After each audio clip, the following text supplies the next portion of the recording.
rugby, I thought Mani Lebok, when he came on Saturday for Vusi Moyo, looked really comfortable.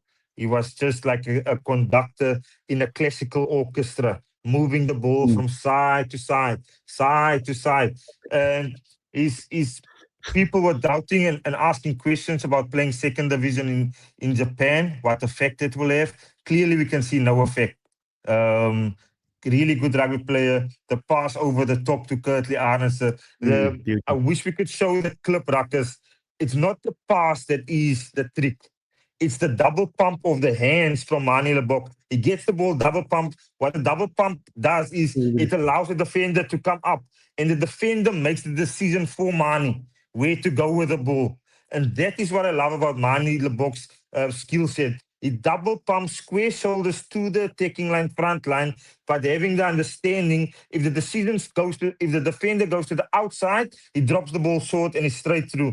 The defender show his face, wanted to get man and ball, and that picture made the decision for Mani that it's on over the top.